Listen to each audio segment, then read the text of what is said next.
Going on, fellas? Preacher again. Tonight I'm going to tell you about a robbery. It was one of the earlier robberies we did, but it's how I got the name the Kissing Bandit. Okay? I believe the bank was in West Covina, excuse me. Sound like Joe Biden, huh? Always making mistakes. Anyway, we go in this bank. It was called a Crocker Bank. All right, they're not in business any longer, but back then it was a Crocker Bank. A teller made $2 an hour. All right, that was minimum wage in those days. Anyway, we all filter into the bank like we always do. We all got ball caps on, different colors. That was our names: red, green, yellow, purple, orange. You know, and big sunglasses. You know, and I walk up to the merchant window and I tell her, "Hey, sweetheart." This is what I always told them. You want to go to heaven? And of course they all said, yeah. And I said, you want to go now? As I put the 45 in her face. And I jumped up on the counter. I had a sawed-off shotgun. All right, this shotgun was only 18 inches from end to end. The barrel was only 6 inches long. All right, tops. You could see the rounds. The round was that far from it. If I would have shot it, it would have threw me off the counter. Anyway, I jump up and I got this shotgun and I got this 45.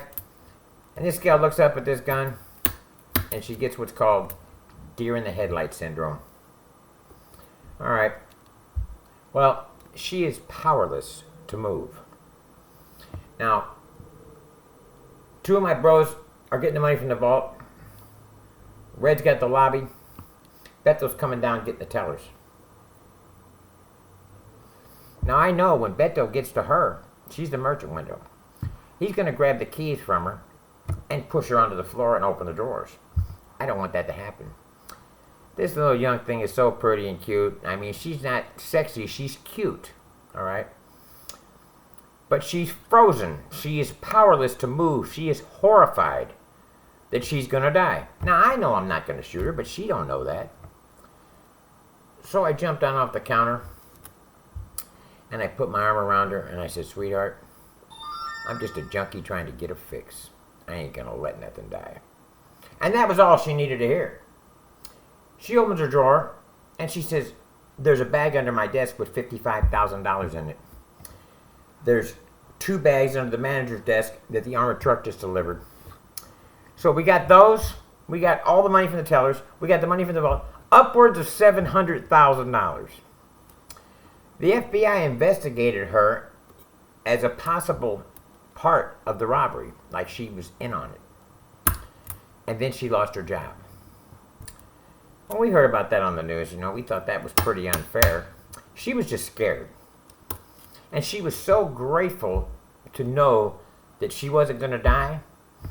That's why she told us where that money was.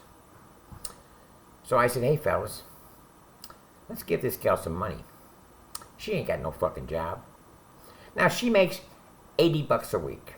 Her annual income is $4,160 gross. That's before deductions. So we each chipped in $5,000. We wrapped it up in a package, 25 G's, and we found out where she lived. We waited till about 10, 11 o'clock at night. I figure she ain't working tomorrow. She's probably up. I walk up. I walk up and I knock on the door.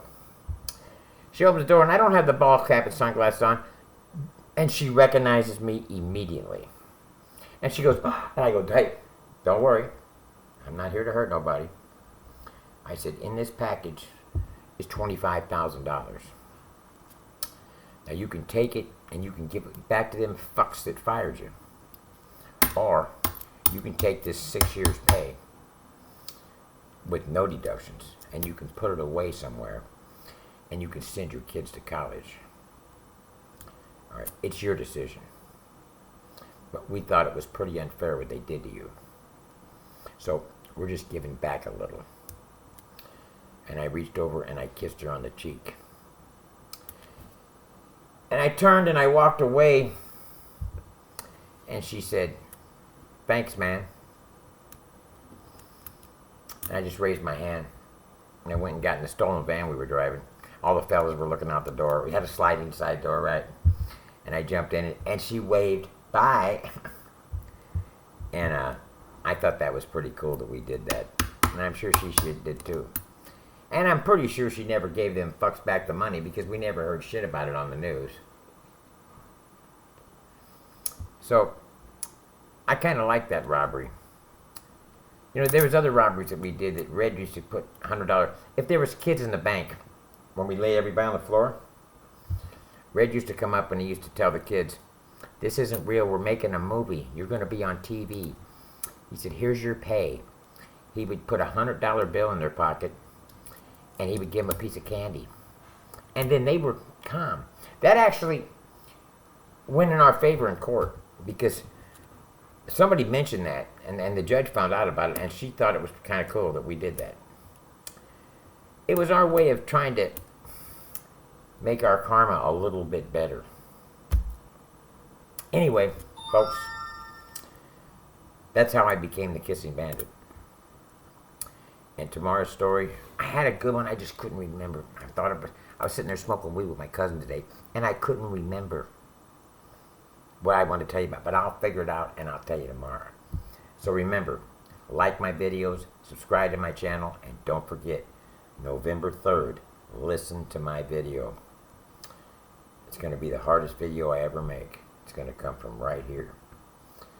Hope I don't break down and cry like a girl.